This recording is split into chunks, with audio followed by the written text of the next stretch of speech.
Morning बच्चों, आज हम कक्षा 8 के कबीर के दोहे जो पाठ है उसके क्वेश्चन आंसर करेंगे अन्य महत्वपूर्ण प्रश्नों सहित। तो देखिए, तलवार का महत्व होता है, म्यान का नहीं। उक्त उदाहरण से कबीर क्या कहना चाहते हैं? कबीरदास जी कह रहे हैं कि तलवार का महत्व होता है, म्यान का नहीं होता। तो क्या कहना चाहते हैं? तलवार का महत्व होता है, म्यान का नहीं। इस उदाहरण के द्वारा कबीर यह कहना चाहते हैं कि महत्व हमेशा मुख्य कार्य या वस्तु का ही होता है। किसका होता है? हमेशा मुख्य कार्य या वस्तु का ही होता है। अनावश्यक वस्तु के विषय में जानकारी प्राप्त करने का कोई औचित्य नहीं है। जैसे तलवार खरीदने पर तलवार की चमक और उसकी धार के पहनेपन को देखकर ही उसका मोल भाव किया जाता है, उसकी सुंदर म्यान को देखकर नहीं। ठीक वैसे ही साधु संतों के ज्ञान को महत्व देना चाहिए। किसको महत्व दे? साधु संतों के ज्ञान को। उनकी जाति के बारे में नहीं पूछना चाहिए। अगला है पाठ की तीसरी साखी, जिसकी एक पंक्ति है, मनुआ तो दऊ दिशी फिरे यह तो सुमरिन नाही, के द्वारा कबीर क्या कहना चाहते हैं? तो देखिए, कबीरदास जी कह रहे हैं मनुआ तो दऊ दिशी फिरे यह तो सुमरन नहीं। मनुआ यानी मन। पंक्ति के माध्यम से यह कहना चाहते हैं कि ईश्वर भक्ति के समय मन ईश्वर भक्ति में ही लीन होना चाहिए। यदि ईश्वर भक्ति कर रहे हैं तो मन हमारा उसी में लीन होना चाहिए। जो है मन दसों दिशाओं में भटकता फिरे अर्थात अस्थिर बना रहे तो ऐसी भक्ति बेकार है। यानी मन हमारा उस भक्ति में स्थिर न रह करके दसों दिशाओं में फिर रहा है और हम केवल जो दिखावा कर रहे हैं, ओम नाम जप रहे हैं और माला फेर रहे हैं, तो ऐसी जो भक्ति है वो बेकार है, वो किसी काम की नहीं है। अगला है, कबीर घास की निंदा करने से क्यों मना करते हैं? घास की निंदा करने से क्यों मना करते? पढ़े हुए दोहे के आधार पर बताइए। तो कबीरदास जी कहते हैं, कबीर ने दोहे में पैरों के नीचे रौंदी जाने वाली घास के बारे में बताया कि हमें कभी भी उस रौंदी जाने वाली घास को कमज़ोर नहीं समझना चाहिए। जो पैरों के नीचे रौंद रहे हैं उस घास को भी कभी कमज़ोर न समझे, क्योंकि यदि उस घास का छोटा सा तिनका भी उड़कर आँख में पड़ जाए तो वह आँख में किरकिरी कर देता है, अर्थात बहुत दुख देता है और बेचैनी ला देता है। इसके माध्यम से उन्होंने बताया कि समाज में रहने वाले छोटे छोटे अर्थात कमज़ोर व्यक्ति को भी हमें निर्बल मानकर सताना या दबाना नहीं चाहिए, क्योंकि समय आने पर वह भी शक्ति प्राप्त कर हम पर आघात कर सकता है। तो हमें कभी किसी की जो है निंदा नहीं करनी चाहिए, चाहे वो कितना ही कमज़ोर या तुच्छ क्यों न हो। ठीक है, क्योंकि समय हर किसी का आता है, न जाने कब जो है हमें आघात पहुंचा दे। तो हमें कभी किसी की निंदा नहीं करनी चाहिए।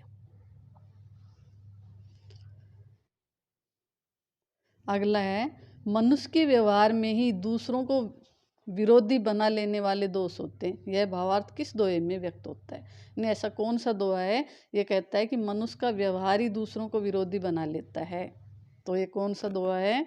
ये देखिए, जग में बैरी कोई नहीं जो मन शीतल हो, या आपा को डार दे दया करे सबको। यदि मन शीतल होगा, मन सज्जन रहेगा, मन जो है शांत रहेगा, तो इस संसार में हमारा कोई भी बैरी यानी दुश्मन नहीं रहेगा। आगे देखिए, या आपा को डारी दे दया करे सबको, ऐसी वाणी बोलिए मन का आपा खोए। इन दोनों पंक्तियों में आपा को छोड़ देने या खो देने की बात कही गई है। आपा किस अर्थ में व्यक्त हुआ है?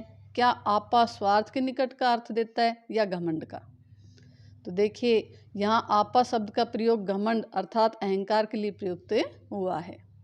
पहली पंक्ति में कबीर का कहना है कि मनुष्य को अपने स्वभाव से घमंड अर्थात अहंकार को त्याग देना चाहिए।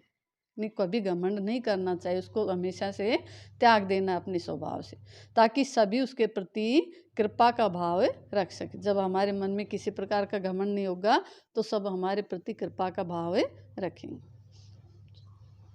दूसरी जो काव्य पंक्ति है उसमें कबीर का कहना है कि मनुष्य को अपने स्वभाव से घमंड अर्थात अहंकार को त्याग कर मीठी वाणी बोलने का प्रयोग करना चाहिए।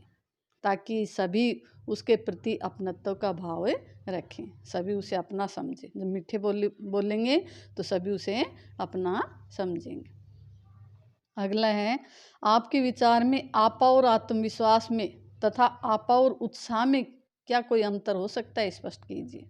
तो देखिए, आपा और आत्मविश्वास, आपा का अर्थ होता है घमंड, जबकि आत्मविश्वास का अर्थ होता है अपने ऊपर विश्वास। आपा का घमंड और आत्मविश्वास यानी अपने ऊपर विश्वास, कुछ करने का जो हमारे मन में जो आत्मविश्वास होता है वो। घमंड करने से मनुष्य का पतन होता है और आत्मविश्वास से मनुष्य आगे बढ़कर जीवन की ऊंचाइयों को छू जाता है। यदि मनुष्य घमंड करता है तो पतन की तरफ जाता है, उस जो नीचे की तरफ जाता है वो अपनी हानि करता है। जबकि यदि किसी मनुष्य में आत्मविश्वास होता है किसी भी कार्य के प्रति, तो उस कार्य को अच्छे से कर जाता है और ऊंचाइयों को छू लेता है। ऐसे ही आपा और उत्साह, आपा का अर्थ है अहंकार, जबकि उत्साह का अर्थ है किसी कार्य को करने में उमंग या जोश या साहस होना। ठीक है, किसी भी कार्य को करने का जो उमंग है, जोश है, साहस है, वो क्या है, उत्साह। अहंकार रखने से हानि होती है, परंतु जोश या साहस से मनुष्य अपने जीवन पथ पर आगे बढ़ता है। यदि जोश और साहस आ जाता है तो मनुष्य अपने जीवन पथ पर आगे बढ़ता चला जाता है। अगला है, सभी मनुष्य एक ही प्रकार से देखते सुनते हैं पर एक समान विचार नहीं रखते, सभी अपनी अपनी मनोवृत्तियों के अनुसार कार्य करते हैं। पाठ में आई कबीर की किसी साखी से उपयुक्त पंक्तियों के भाव मिलते हैं। एक समान होने के लिए आवश्यक क्या है, लिखिए। तो कबीर ने कहा है, कबीर द्वारा रचित निम्नलिखित साखी समाज में सभी को समान मानने का आदेश देती है। कौन सी, देखिए। माला तो कर में फिरे, जीभ फिरे मुख माही, मनवा तो दो दिशि फिरे, यह तो सुमरन नहीं। एक समान होने के लिए आवश्यक है कि समाज में पनपे ऊंच नीच, अमीर गरीब, जाति और वर्गों के भेदभाव समाप्त हो जाए, सभी धर्मों को समान महत्व दिया जाए और मनुष्य को केवल मनुष्य रूप में ही देखा जाए, उसको अलग अलग धर्म जाति के रूप में न देखा जाए। कबीर के दोहों को साखी क्यों कहा जाता है, ज्ञात कीजिए। देखिए, कबीर के जो दोहे हैं उन्हें साखी कहा जाता है। क्यों कहा जाता है? क्योंकि साखी शब्द का अर्थ होता है साक्षी, साक्षी यानी गवाह या प्रत्यक्ष रूप से, अर्थात उन्होंने इस संसार समाज को अपनी खुली आंखों से जैसा देखा उसे वैसा ही व्यक्त किया। वे समाज में व्याप्त कुरीतियों, अंधविश्वासों, आडंबरों के परिवर्तन से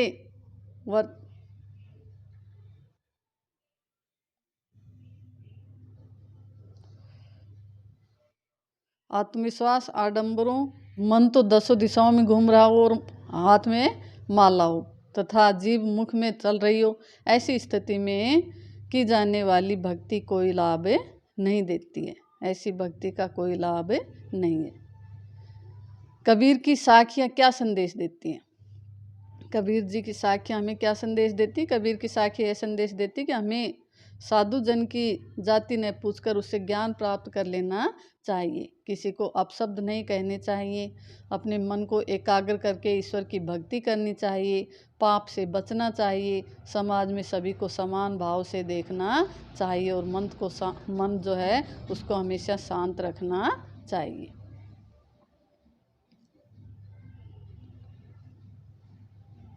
आगे देखिए, अन्य महत्वपूर्ण प्रश्न।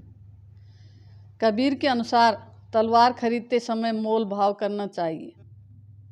किसका मोल भाव करना चाहिए? तलवार की धार देखकर या तलवार की मजबूती देखकर, तलवार की म्यान देखकर, तलवार की लंबाई देखकर?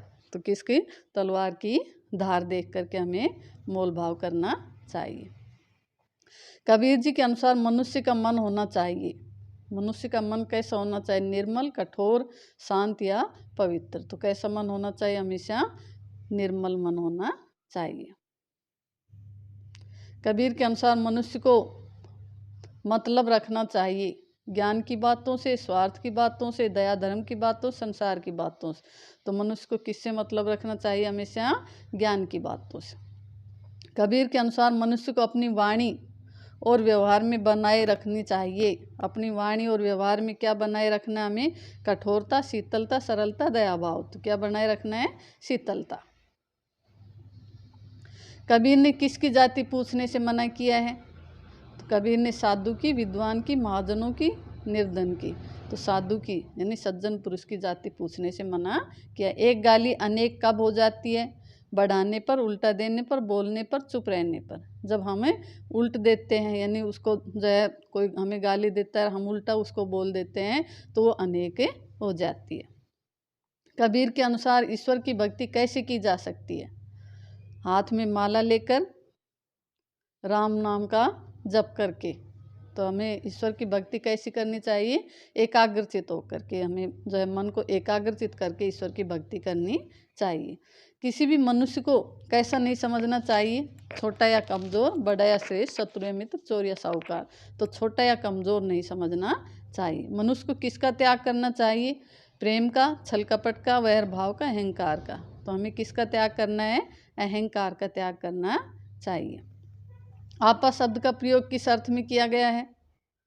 तो आपा शब्द का अर्थ है घमंड।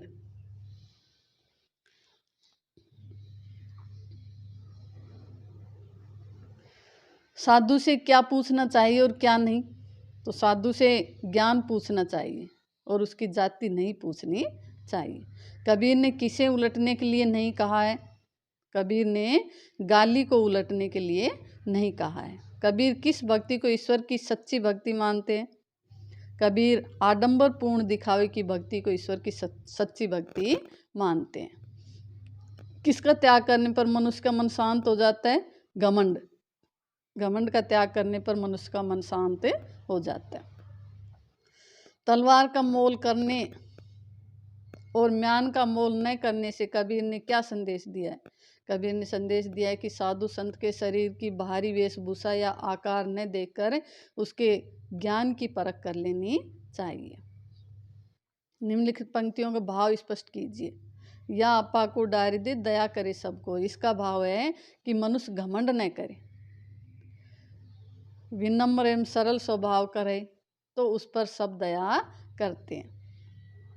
जाति ने पूछो साधु की, पूछ लीजिए ज्ञान। इस साखी में किस भाव की प्रधानता है? तो इस जो साखी में उपदेशात्मक भाव की प्रधानता, उपदेश दे रहे हैं। गाली सुनने वाला व्यक्ति जब गाली सुनता है, क्या करता है? गाली सुनने वाला व्यक्ति जब गाली सुनता है तब पलटकर अनेक गालियां देने लगता है। मन के बारे में कबीर ने क्या कहना चाहा है? तो कबीर मन के बारे में कबीर ने कहना चाहा है कि यह चंचल है, इसकी चंचलता के कारण भक्ति का कोई मूल्य नहीं है। कबीर ने किसकी निंदा करने को मना किया है? तो कबीर ने पाँव तले रौंदी जाने वाली घास की जो निंदा करने को मना किया है। पाँव तले होई से क्या तात्पर्य है? पाँव तले होई से पैर के नीचे दबने वाली घास। कबीर के अनुसार संसार में किसका शत्रु नहीं होता?